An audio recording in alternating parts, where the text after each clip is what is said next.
Assalamualaikum warahmatullahi wabarakatuh.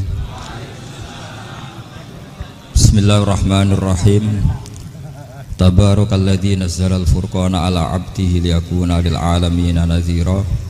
Allahumma shalli wa sallim ala sayyidina Maulana Muhammad wa ala alihi wa sahbihi asma'in. Nama ba'du.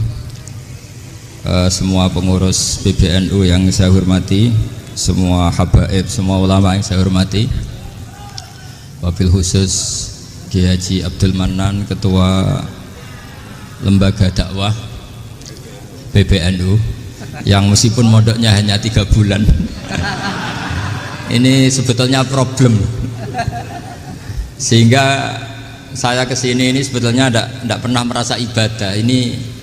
Ini bukan dakwah, ini show dakwah. Jadi yang namanya dakwah itu ya orang-orang di kampung nggak bisa ngaji diajarin ngaji, seperti saya di Jogja, di Rembang. Kalau ini show dakwah, dan ini ada agak kesalahan karena mondoknya hanya 3 bulan. Jadi tidak bisa bedakan mana dakwah, mana show dakwah. Ini jelas show itu. Mungkin yang benar-benar dakwah yang sekarang sedang bikin masjid di pedalaman Kalimantan, pedalaman Sulawesi, atau saudara-saudara kita yang di Korea, saya kemarin di Korea, itu dakwah betul. Kalau ini agak-agak tontonan ya, tapi masih bagus lah melihat wajahnya habib ulama, itu ibadah. Tapi begini ya, yang jelas saya berharap sekali, saya diundang sekali ini saja, jangan diulang. Karena mencintai ulama itu baik, tapi ngatur ulama itu dosa. Ini jadi ini harus dicatat. Jadi Imam Malik itu kalau diundang tuh marah, meskipun yang undang tuh seorang raja zaman itu, Harun ar-Rasyid. Beliau minta supaya Imam Malik baca Muwatta di istana untuk anak-anaknya, padahal seorang presiden mau ngajari anak-anaknya. Imam Malik marah, masyhur gitu, al ilmu yu'ta la ya'ti, ilmu disowani, ora kok ilmu yang sowan. Di mana-mana timba itu ke sumur apa sumur yang ketimba? Timba ke sumur. Ini agak kecelakaan. Pakai air pump. air pump katanya. Sudah banyak air. Sehingga saya kata orang banyak itu di SK-kan PBNU, tapi itu tidak pernah saya pikir. Karena saya melakukan kebaikan itu sebelum dapat SK. Saya ngajar sebelum dapat SK, saya dakwah di mana-mana sebelum dapat apa? SK saya langsung minallahi ta'ala, dari Allah ta'ala. Jadi kalau PBNU niatnya ikrar bahwa orang yang sudah manfaat diangkat, itu saya terima. Tapi kalau merasa ngangkat saya, tak lawan di pengadilan. Karena saya sudah jadi kiai sebelum diangkat PBNU. Ya ini saksikan ya para muhibin saya. Jadi kalau SK itu ikrar, ngakui kalau Gus Bak manfaat, saya terima. Kan hanya ikrar saja, Pak. Tapi kalau merasa ngangkat dari bawah ke atas itu tak lawan sampai apa? Pengadilan, sampai di akhirat. Tersangkanya ya yang sedang jabat sekarang. Tapi saya yakin enggak, Kiai Miftahul Ahyar itu orang alim, karena alumni Sidogiri dan menantunya Syekh Duki. Di antara gurunya itu pernah mbah mertua saya, karena istri saya orang Sidogiri. Beliau juga besanan sama keluarga Lasem, saya ini Durriyah Lasem. Pak Said Akil juga orang alim, mbah-mbahnya juga orang alim. Baru kemarin nyocokkan nasab sama saya. Buyut-buyutnya beliau itu adik buyut saya, pernah cocokkan sama saya. Gus, saya sama saya tua mana? Tua saya, buyut kamu adik buyut saya, kata saya gitu. Tapi saya tetap hormat sama beliau karena ya pernah sepuh umurnya setidaknya. Jadi saya ulang lagi, ngaji seperti ini itu sebetulnya lebih ke show, pertunjukan. Supaya pertunjukan ini tidak dosa, saya isi ngaji betulan. Tapi jangan diulang. Karena saya biasa ngaji rutin. Saya di Jogja tafsir Jalalain sudah juz 23. Pernah khatam hikam. Sekarang Nashahul Ibad separuh. Saya ngaji di Sidogiri Itkon, di Sarang Balaghatul Quran, di Hajen Lubul Usul, tapi sarahnya yang Thariqatul Usul, sarahnya Mbah Sahal Mahfud. Jadi baru di sini ngaji bersaing sama orang yang mondok berapa? 3 bulan. Ini masalah, masalah.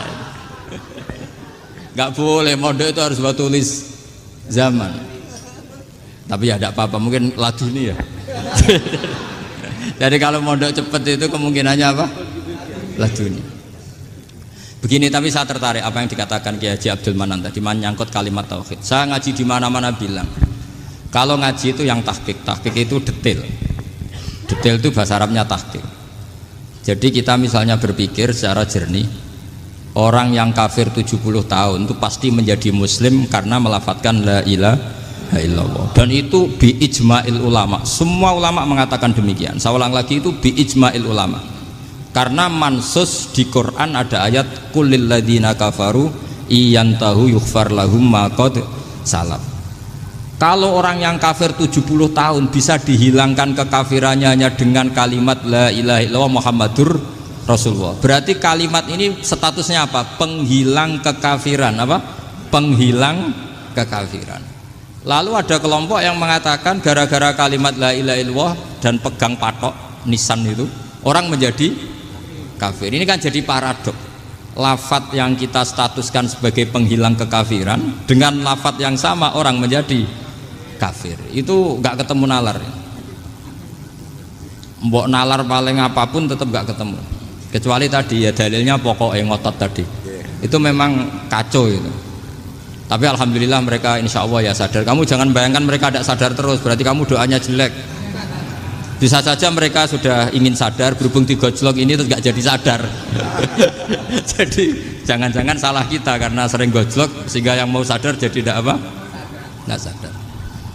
Saya tadi jam 10 sampai setengah 2 masih ngajar di pondok saya ngajar tafsir masih di Rembang sana saya. Terus saya ke Semarang Delalah Muyassar. Ya mungkin agak-agak keramat, jadi tetap jam 3:4 saya bisa ketemu Habib Umar Hafid. Saya beberapa menit ya diskusi tentang manhaj beliau, dan kebetulan saya sering belajar kitab beliau sama alumni-alumni Darul Mustafa. Meskipun saya tidak pernah ke sana, tapi saya tahu betul mazhab beliau karena al arwah junudun apa? Mujannada. Begini, saya sering dingetikani Mbah Mun, politik tidak jelas itu bagian dari kejelasan. Ini yang perlu dicatat. Jadi politik tidak jelas itu bagian dari apa? Kejelasan. Misalnya begini, siapa yang mengira Khalid bin Walid yang sangat musuhi Rasulullah, dia panglima orang kafir ketika ngalahkan Rasulullah di perang Uhud, akhirnya Khalid bin Walid masuk apa? Islam. Begitu juga Wahsy, qatilu ahabbin nasi ila Rasulillah, pembunuh Sayyid Hamzah, akhirnya juga masuk Islam. Begitu juga Abu Sufyan, dia pemimpin besar kafir Mekah ketika perang Badar, ketika perang Khandaq, akhirnya juga Islam dan menjadi mertua Rasulullah Shallallahu Alaihi Wasallam. Dari fakta ini kemudian banyak ulama alim yang ngambil sikap itu ya coro Jawa itu anggang-anggang. Anggang-anggang itu gak tegas, tapi gak tegas dari rumusan ilmu yang detail. Saya ulang lagi, gak tegas tapi dari rumusan ilmu yang apa? Detail. Bisa saja orang yang sekarang kafir suatu saat mukmin atau muslim. Bisa saja yang sekarang sedang fasik suatu saat soleh. Bisa saja yang mondok 3 bulan rois PB NU. Sementara yang mondok lama kadang Kiai RT.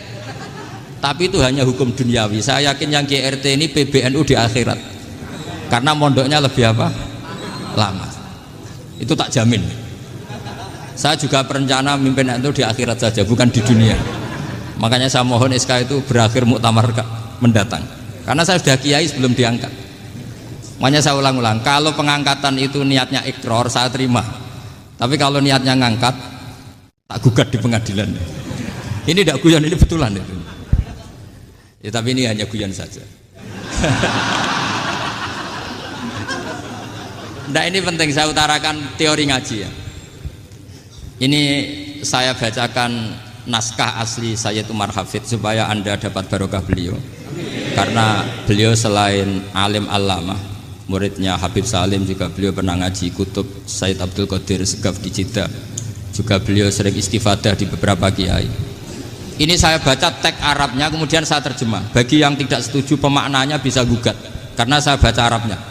Yang nggak setuju pemaknanya bisa gugat, tapi tak jamin kalah karena saya paham betul teksnya maknanya seperti itu. Logikanya tadi ya, ketika Rasulullah ngambil sikap tegas kepada Qatilu Hamzah yaitu Wahsy, dan ketika Rasulullah ngambil sikap tegas pada orang-orang yang mengalahkan beliau di perang Uhud, kaifa yuflihu qaumun fa'alu bi anbiya'ihim hakadha, bagaimana mereka jadi orang benar atau orang yang dapat kebahagiaan kalau mereka perlakuannya seperti Nabi seperti ini, yaitu Nabi sujja wajhu masyhur wa kusirat ruba, yaitu Nabi itu wajahnya terluka, gigi serinya tanggal. Orang-orang seperti ini tuh nggak akan bejo kalau orang Jawa, nggak akan falah. Tapi apa yang terjadi? Allah menurunkan ayat laisa laka minal amri syai'un aw yatuba 'alaihim aw yu'adzibahum. Muhammad itu bukan wilayah kamu ngecap orang, menstigmasi orang itu tidak wilayah kamu. Saya bisa saja mengampuni mereka atau menyiksa saya itu atau menyiksa mereka itu wilayah saya, kata Allah. Saya bisa saja mengampuni mereka atau menyiksa mereka itu wilayah saya. Sehingga akhirnya apa? Rasulullah tidak ngambil sikap yang mungkin orang lain mengatakan itu tidak tegas. Tapi itu kearifan. Betul, akhirnya Wahsy malah masuk Islam. Khalid bin Walid panglimanya juga masuk Islam. Dan beberapa orang kafir juga masuk Islam, termasuk mimbenihim, ketuanya yaitu Abu Sufyan. Ini penting saya utarakan. Makanya ini saya baca pembenaran dari konstruksi pikiran tadi. Nah ini supaya khas. Ini khasnya orang mondok 10 tahun nih. Jadi ini tak baca ini. Nah, biar jelas ini nanti tagnya persis ya, tidak saya rubah. Ini di kitabnya Habib Umar Hafid, namanya itu Taujihun Nabi Limardoti Bari. Kalau diterjemah ya mengarahkan orang yang sadar. Nabi itu orang yang sadar ya, sampai ini termasuk orang yang sadar. Limardoti Robbi, menuju mendapat ridho Tuhan atau Allah Subhanahu wa Ta'ala. Saya baca tagnya ini di halaman 179. Ini tidak ada yang saya rubah, tidak saya kurangi. Bismillahirrahmanirrahim. Fala buddha an wattina qulubana ala annana khodamatu ahli hadal qaul wa yattali'u wa min qulubina annana na'taqidu imkaniyata ayyasfa'a fi ahadina yaumal qiyamati man huwal ana kafirun yuslimu faya'lu sya'nu indal haqqi fayakunu sababan li kholasika fil qiyamah yumkinu dzalik. Jadi kita para dai, para kiai itu adalah khodamatu hadal kaun. Kita ini adalah pelayan alam raya ini yang selalu berharap alam ini akan lebih baik. Orang yang sekarang sedang kafir bisa saja nanti yang nyafaati kamu di akhirat, yaitu mereka masuk Islam lalu Islamnya lebih serius, akhirnya punya hak syafaat. Sementara kamu Islam mulai kecil tapi biasa-biasa saja seperti ini, mulai dulu ngaji terus sama Ki Abdul Manan, nggak pernah yang ngisi ngaji, itu artinya nggak ada perkembangan. Makanya saya nggak ingin ngaji lagi karena saya ingin perkembangan Anda nanti tukang mengisi, bukan yang diisi. Kalau saya nanti ngaji lagi di sini, artinya Anda kalau tetap mendengarkan itu tidak ada perkembangan. Pantas saja semulang Gus Bahak sampean sing ngaji. Sekali-kali ada perkembangan, saya ngaji sampean yang mulang, itu bagus itu. Meskipun itu perkembangan yang menyesatkan.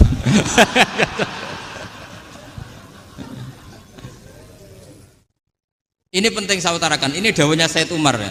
Orang yang sekarang sedang kafir bisa saja orang ini nanti nyafaati kamu, yaitu beliau orang ini Islam, kemudian Islamnya serius, maka punya hak syafaat. Sementara kamu Islamnya biasa-biasa saja.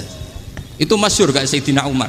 Sayyidina Umar Islam di hari itu langsung makomnya makom yang a'la, sehingga mengalahkan yang sudah Islam lebih lama.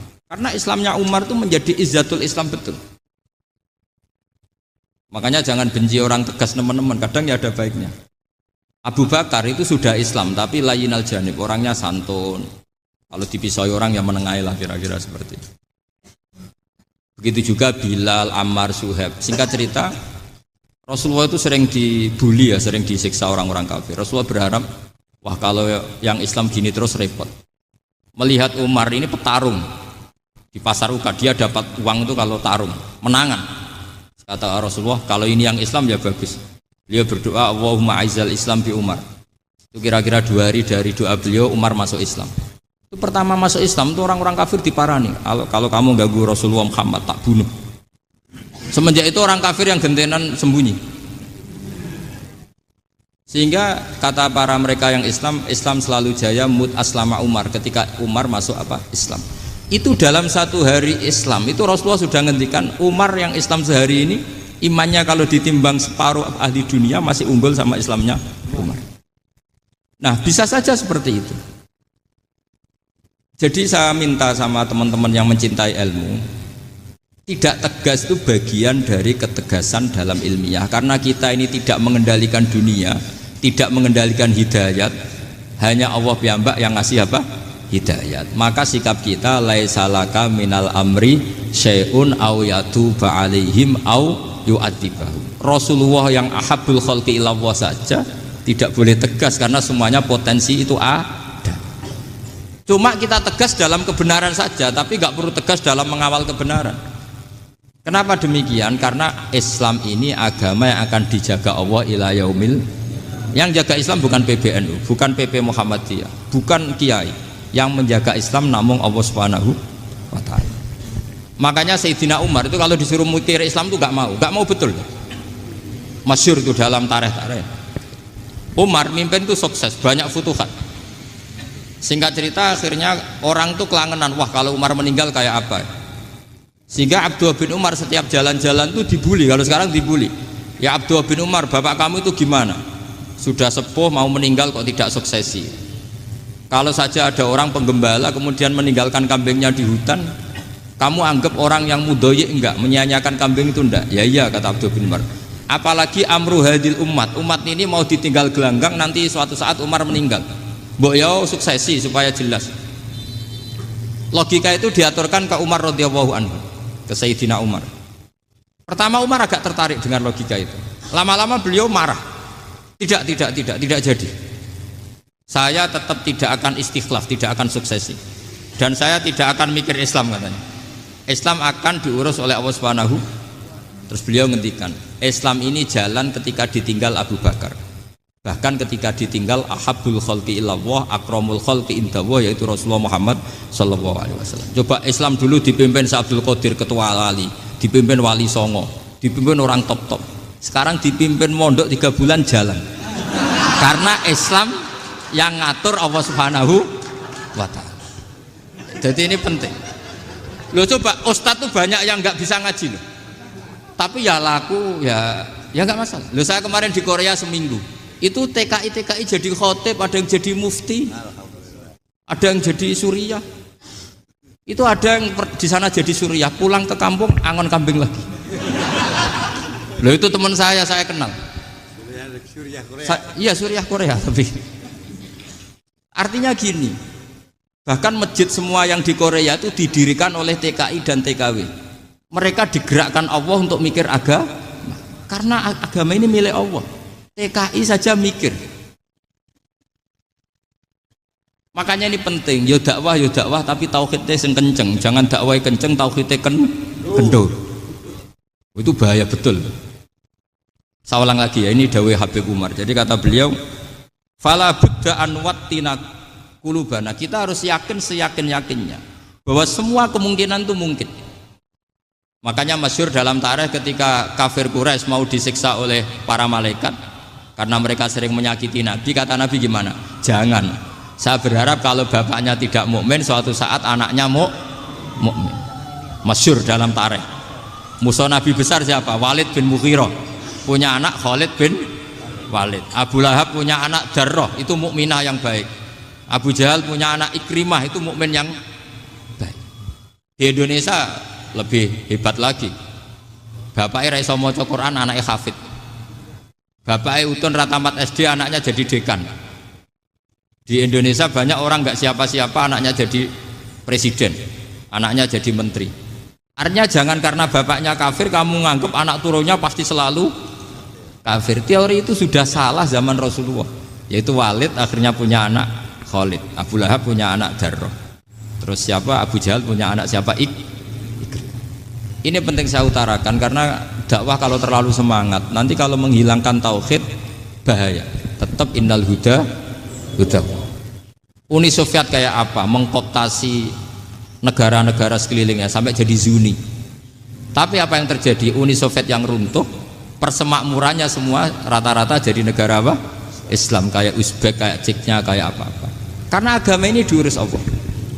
Sehingga kalau tapi kamu ngitmai agama nggak apa-apa. Makanya istilahnya Habib Umar khodamah itu pelayan, nggak apa-apa. Kita ngitmai agama itu nggak apa-apa. Dengan ngitmai terus mikir nggak apa-apa. Tapi jangan mikir yang merasa kalau kita mati, wah nanti agama ini kukut karena saya mati. Kamu itu siapa? Agama Islam ini tidak pernah dipasrahkan kamu.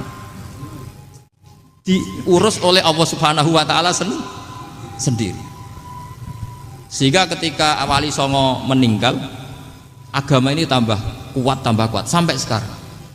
Kecil saya itu kalau pengajian susahnya bukan main, harus izin sana sini. Sekarang setiap pengajian polseknya datang, polresnya datang, nggak ada intel, nggak ada apa. Padahal kiai dulu sama kiai sekarang itu kira-kira alim mana? Raden kiai dulu. Mbah Hasyim Asy'ari itu ngarang kitab sampai dibaca di Yaman. Saya sering baca juga kitab beliau, Risalatu Ahli Sunnah wal Jamaah. Kiai sekarang mau terjemah aja kadang salah memahami. Tapi ya Islam tetap jalan karena Islam ini dikawal, dijaga oleh Allah Subhanahu wa taala.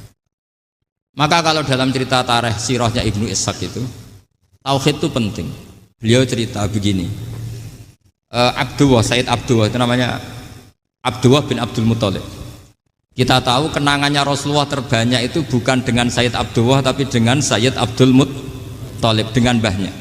Karena Nabi itu mulai kecil dirawat oleh siapa? Mbahnya. Yaitu yang disebut Nabi ketika 2 bulan kan abahnya sudah meninggal. Ya saya baca ya, pakai bahasa Arab biar jadi bid'ah. Nanti kalau bahasa Indonesia ada bid'ah. Tidak betul. Diba atau berjanji sebenarnya itu kitab sejarah, berhubung dibaca bahasa Arab terus kayak mantra. Terus yang belakang mau nyenggai soleh aleh, sehingga kubu sebelah bilang tuh khurafat dan bid'ah. Coba diterjemah ini, coba nanti saya baca bahasa Arab. Walamma tamma min hamli syahroni ala masyuril aqwalil marwiyatu fiya bil madinati abuhu abdullah wa kana qad istaza bi akhwalihi bani adi minat taifatin najariyah wa makatha syahron saqiman yu'anu nasukmahu wasyakwa. Terus di pojok sana bilang soleh aleh. Pasti kubu sebelah yang liwat, wah itu khurafat bid'ah karena dianggap mantra. Padahal artinya coba sampean baca bahasa Indonesia. Ketika hamil Rasulullah umur 2 bulan, abahnya meninggal di kota Abwa. Kota Abwa adalah kota keluarga besar ibunya Sayyid Abdullah. Kebetulan pas ke sana beliau sakit sampai 1 bulan dirawat. Bid'ahnya di mana kalau diterjemah? Wong itu kitab tarikh. Makanya saya nggak tahu yang membid'ah-bid'ahkan tiba itu karena tadi. Tapi sampean juga ikut salah karena nyenggai sholawatan tok itu. Jadi makanya saya bilang tadi kalau bahasa Arab bid'ah, kalau sudah terjemah tidak bid'ah karena kelihatan kalau itu hanya kitab tarikh. Loh, coba bid'ahnya di mana? Wa ba'du fa'aqulu wa Muhammad bin Abdullah bin Abdul Muthalib bin Hasyim. Itu kalau diterjemahkan, kamu harus tahu siapa nama Muhammad. Muhammad punya abah siapa? Rasulullah Muhammad Abdullah. Punya abah siapa? Abdul Mut. Punya abah siapa? Hasyim. Coba baca gitu di kubu sebelah. Oh iya gitu. Berhubung kok baca bahasa Arab. Wa ba'du fa'aqulu wa Muhammad bin Abdullah bin Abdul Muthalib bin Hasyim. Jadi itu hanya salah baca saja. Maksudnya salah yang ngukumi, bukan salah yang baca, salah yang apa? Ngukumi. Sayyid Abdullah ini orang yang tauhidnya sangat kuat. Sayyid Abdul Muthalib lebih kuat lagi. Saya cerita sedikit betapa pentingnya tauhid. Ketika pasukan Abraha bawa pasukan gajah mau menyerang apa? Ka'bah. Itu sebelum menyerang itu semua aset-aset milik orang kafir Quraisy, milik orang Quraisy lah. Itu ditawan, diambil, termasuk milik Sayyid Abdul Muthalib, milik Abdul Muthalib. Terus ketika mau masuk Ka'bah, mau masuk Mekah, kata Abraha, man sayyidu hadal wadi, siapa yang kamu tuakan, yang kamu pertuan di sini? Oh, Abdul Muthalib. Abdul Muthalib itu dipanggil, itu auranya luar biasa. Abraha yang di tempat perkemahannya itu harus duduk di atas karena dia raja, itu duduk di atas gak berani. Saking wibawanya Abdul Muthalib, ini mbahnya Rasulullah.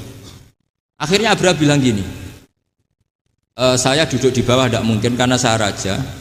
Kamu duduk jejer saya tidak mungkin karena nanti umat saya kecewa karena raja kok disaingin gitu. Ya sudah, sambil berdiri-diri kita ngomong.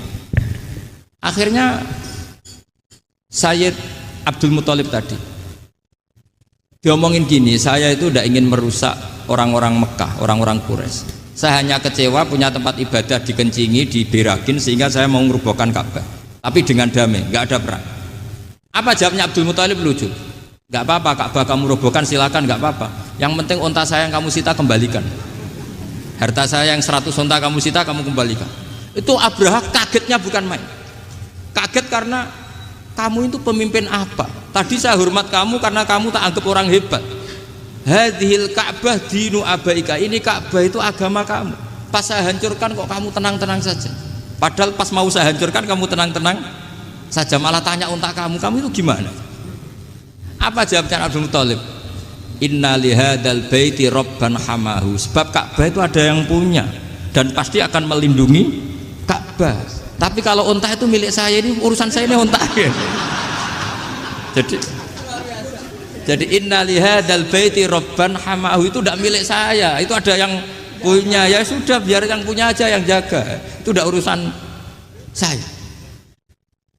Akhirnya unta dikembalikan, aman deh, untung double. Terus akhirnya dia ke Ka'bah, fa'akhudha bi halaqatil bab, karena dulu apa itu halaqatil bab, karena dulu itu yang dipakai apa itu pegangan itu bentuknya apa, bulat, makanya diistilahkan halaqah apa, bulat. Kalau sekarang halaqah ilmiah itu seminar. Halaqah itu buruhi lain lagi. Ya. Pegang terus bilang gini, kata Abdul Muthalib, ya Allah, Ka'bah ini mau dihancurkan oleh Abraha, Ka'bah ini milik kamu. Saya mau ke gunung, mau melihat apa yang kau lakukan terhadap orang yang mau merusak Ka'bah. Terus Abdul Muthalib bilang ke umatnya, wa ya qaumi, ayo kita ke gunung melihat ma fa'ala rabbuna, apa yang akan dilakukan Tuhan kita terhadap orang yang mau menghancurkan Ka'bah. Jadi santai saja, santai. Terus Abdul Muthalib naik gunung sama orang-orang Quraisy. Abraha datang mau merusak Ka'bah, terus terjadi alam taro kaifa fa'ala rabbuka bi ashabil fil. Itu melihat, dan betul Ka'bah dijaga Allah. Islam juga gitu. Ketika Islam dikooptasi Uni Soviet, semua ulama, semua wali perasaannya hanya nunggu kehancuran Uni Soviet, karena pasti agama ini dijaga Allah. Saya setiap sholat, setiap munajat, ketika baca Rabbana lakal hamdu bil samawati wa mil'ul ardi. Dulu saya iskal itu janggal. Ya Allah, engkau zat yang layak dipuji, yang pujian itu memenuhi langit dan bumi. Pikiran saya kalau bumi ateis itu mujinya kayak apa? Tapi Masya Allah, ketika saya datang di Korea, bumi ateis, ternyata di sana banyak masjid, banyak tasbih, bahkan ada sakduna di sana. Karena Allah sudah ngendikan lakal hamdu mil'us samawati wa mil'ul ardi. Dan sekarang nyata, semua bumi ateis, bumi apa saja, ada tasbihnya, ada tahmidnya. Makanya sadaqallahul adzim ketika ngendikan sanurihim ayatina fil afaq walladzi arsala rasulahu bil huda dinil haqqi liyuzhirahu 'alad dini kulli. Makanya saya mohon sekali bahwa agama ini harus kamu khidmah. Tapi enggak boleh kamu pikir. Atau dibaliklah, khidmah maka memikir. Tapi tidak usah GR bahwa agama ini diserahkan sampean. Saya juga enggak ridho. Agama kok diurus orang-orang kayak gini, kayak apa nasibnya? Jadi ini penting, karena rata-rata kiai alim itu tidak jelas. Terus oleh orang-orang yang nggak pernah ngaji itu, wah ini nggak jelas, nggak tegas. Islam itu harus tegas. Maksudnya tegas itu kayak apa? Tegas itu di wilayah kita. Kalau istri kamu mau diperkosa orang itu boleh tegas, itu wilayah kamu. Tapi kalau hidayat itu wilayahnya Allah Subhanahu wa Ta'ala, kita tidak pernah tahu. Bahkan yang sudah Islam saja, nyuwun sewu, itu nggak ada jaminan mati husnul. Kita tahu dalam sejarah Sa'labah itu dapat gelar hamamatul masjid, merpatinya masjid. Tapi kita tahu akhirnya Sa'labah itu apa? Su'ul khotimah. Sampai dalam Islam selalu diajarkan ya muqallibal qulub tsabbit qalbi ala din. Jadi kalau kita sendiri saja masih ingin selalu husnul khotimah, agak ada ruang untuk mudah menvonis orang lain. Makanya saya salut sekali ketika Habib Umar menulis kita semua ini mengkhidmati hadal kaun, dan selalu berharap bisa saja suatu saat orang yang sedang kafir bisa saja suatu saat muslim.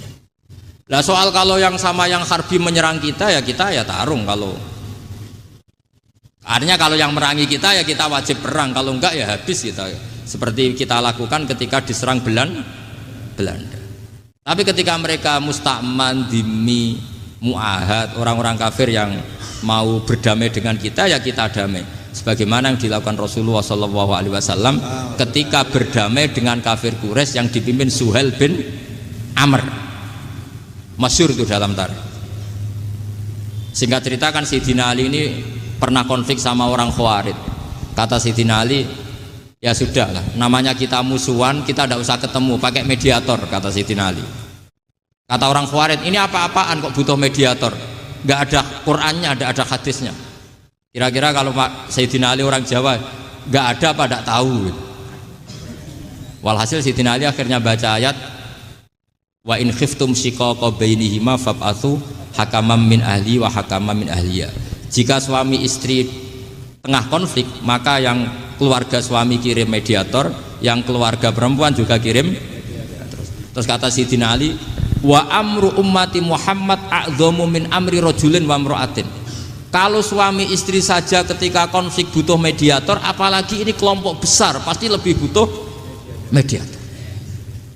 Akhirnya lalu mediatornya siapa? Kata Sayyidina Ali, ya siapa saja yang penting baik.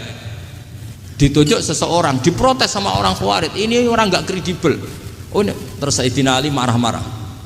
Rasulullah itu pernah berdamai dengan orang, bahkan orang itu kafir, yaitu Sulhul Hudaybiyah. Nabi itu berdamai dengan orang yang bernama Suhail bin Amr ketika itu kafir. Makanya ini menunjukkan bahwa musolahah ma'al kufar itu